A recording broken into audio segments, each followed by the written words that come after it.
Hello दोस्तों, Hindi स्टोरिया channel आपका अभिनंदन करता है। कहानी सुनने के लिए आपका धन्यवाद। अगर कहानी पसंद आई तो लाइक और सब्सक्राइब जरूर करें। बिना देरी किए आइए कहानी शुरू करते हैं। किसी कस्बे में एक हीरामल नामक व्यापारी रहता था। धन दौलत खूब थी। कस्बे में भरपूर सम्मान था। एक दिन हीरामल के घर कुछ मेहमान आए। उनमें बनारस के करोड़पति धनीराम भी थे। धनीराम के स्वागत सत्कार में हीरामल का पूरा परिवार लग गया। इतना बड़ा सेठ कस्बे में आया था। बहुत से लोग उससे मिलने आए। रात को करोड़पति धनीराम सेठ के सम्मान में संगीत का कार्यक्रम रखा गया। कस्बे के सितार बजाने वाले कृपाशंकर को बुलाया गया। कृपाशंकर देर तक सितार बजाता रहा, मगर सेठ चुप बैठे रहे। हीरामल ने समझा शायद इन्हें सितार सुनना पसंद नहीं। तभी सेठ ने कृपाशंकर से कहा, भैया, कब तक सितार के तार ठीक करते रहोगे? अब बजाओ भी। यह सुनकर सभी चौंक गए। कृपाशंकर बोला, सेठ जी, मैं तो काफी देर से सितार बजा रहा हूँ। राम राम, इसे सितार बजाना कहते हो? इससे अच्छा तो बनारस का कुत्ता भी सुर में भौंक सकता है। कभी तुमने बनारस के श्यामनाथ का सितार सुना है? जरा सुनो तो समझ जाओगे।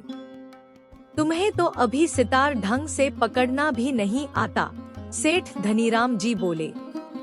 कृपाशंकर चुप रह गया। इतने बड़े सेठ से कहे भी क्या। उसने निश्चय कर लिया कि इस अपमान का बदला लेगा। जैसे भी बनेगा, श्यामनाथ को नीचा दिखाएगा। दूसरे ही दिन वह बनारस की ओर चल पड़ा। वहां उसने श्यामनाथ का मकान ढूंढा। श्यामनाथ राजा के दरबारी सितार वादक थे। काफी मुश्किल के बाद भेंट हुई। कृपाशंकर बड़ा धूर्त था। उसने श्यामनाथ के पैर पकड़ लिए। बोला, आचार्य, मैं आपसे सितार सीखना चाहता हूँ। श्यामनाथ ने कृपाशंकर को सिर से पैर तक देखा। बोले, मैं तुम्हें शिष्य नहीं बनाऊंगा।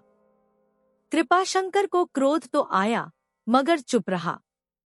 श्यामनाथ की पत्नी कृपाशंकर की खुशामद करने लगी। उन्हें कृपाशंकर पर दया आ गई। किसी तरह श्यामनाथ की पत्नी ने अपने पति को मना लिया। श्यामनाथ सज्जन थे। उन्होंने कृपाशंकर को शिष्य बनाया तो सारा स्नेह उंडेल दिया। धीरे धीरे उसे सितार की सारी विद्या सिखा दी। कृपाशंकर इसी अवसर की तलाश में था। सब कुछ सीख कर वह श्यामनाथ से बोला, आचार्य, आप काफी बूढ़े हो गए हैं। अपनी जगह मुझे राज दरबार में रखवा दीजिए। श्यामनाथ ने बात मान ली। राजा से कहकर कृपाशंकर को दरबार में रखवा दिया। दरबार में नौकरी पाते ही कृपाशंकर तेवर बदलने लगा। अवसर का लाभ उठाकर उसने राजा से कहा, राजन, आप मेरे गुरु को जितनी वेतन देते हैं उतनी ही मुझे भी दे। मैं भी संगीत में उनके समान ही निपुण हूँ। यह सुनकर राजा चौंके। बोले, मैं परीक्षा लेकर देखूंगा। अगर तुम सितार विद्या में उन्हीं की तरह निपुण पाए गए तो तुम्हें भी उतनी ही वेतन मिलेगी। श्यामनाथ ने यह बात सुनी, वह डर गए। उन्हें लगा बुढ़ापे में हाथ कांप जाते हैं। कृपाशंकर जवान है। मैंने अपनी सारी विद्या उसे सिखा दी है। वह जरूर मुझे हरा देगा। शिष्य की चुनौती से गुरु के सिर पर चिंता सवार हो गई। खाना पीना भी छूट गया। पत्नी परेशान, मगर करे क्या। उसे स्वयं भी क्रोध आ रहा था। उसी की जिद पर तो कृपाशंकर को शिष्य बनाया गया था। शाम का समय था। श्यामनाथ एक पेड़ के नीचे बैठे चिंता में डूबे थे। तभी गंधर्वराज प्रकट हुए। पूछा, आचार्य, क्या दुख है? आपने जीवन भर संगीत की साधना की है। मैं प्रसन्न हूँ। बताइए, आपके लिए क्या करूं? गंधर्वराज को देख श्यामनाथ ने प्रणाम किया। फिर अपनी समस्या बताई। गंधर्वराज मुस्कुराए, चिंता न करो। दरबार में जाकर सितार बजाओ, कृपाशंकर कभी नहीं जीतेगा। इसके बाद गंधर्वराज ने श्यामनाथ को 3 गोलियां दी, कुछ समझा भी दिया। ठीक समय पर दोनों दरबार में पहुंचे। राजा का आदेश पाकर सितार बजाने लगे। श्यामनाथ बूढ़े थे, उंगलियां उतनी तेजी से चल नहीं पा रही थी। कृपाशंकर के मन में उत्साह था। वह पूरी तन्मयता से सितार बजा रहा था। सभी को लगा आज गुरु अपने शिष्य से हार जाएंगे। तभी चमत्कार हुआ। श्यामनाथ ने सितार का एक तार तोड़ दिया। सितार अभी भी 7 स्वरों में बज रहा था। लोगों ने तालियां पीटीं। यह देखकर कृपाशंकर ने भी अपने सितार का तार तोड़ दिया, मगर तार के टूटते ही उसका एक स्वर गायब हो गया।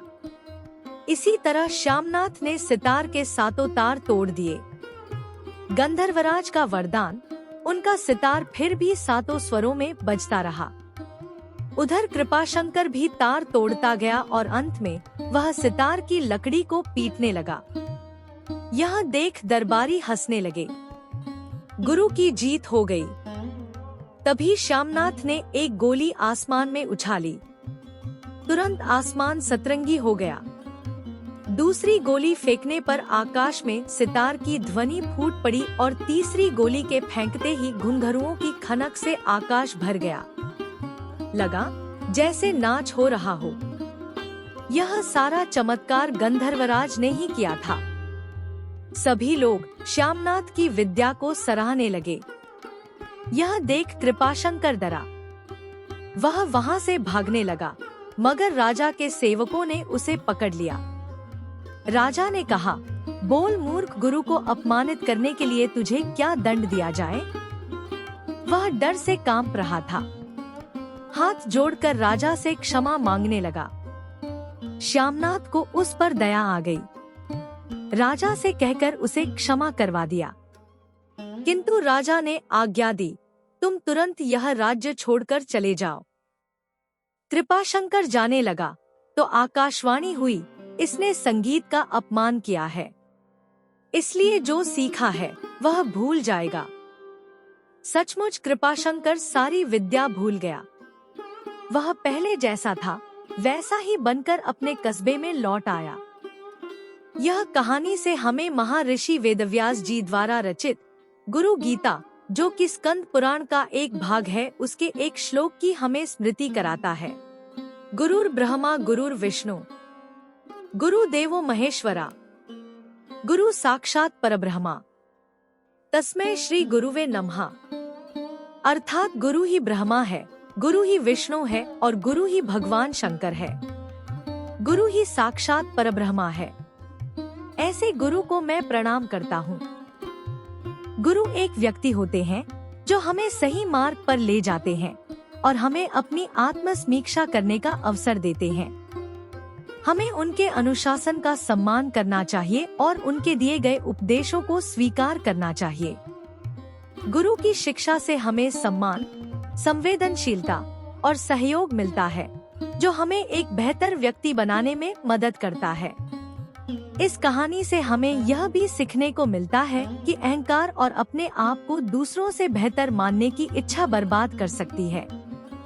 हमें हमेशा अपने गुरु के साथ विनम्र और समर्थनीय रहना चाहिए, क्योंकि उन्होंने हमें सही राह दिखाई है और हमारे उत्थान के लिए हमेशा हमारे साथ रहे हैं।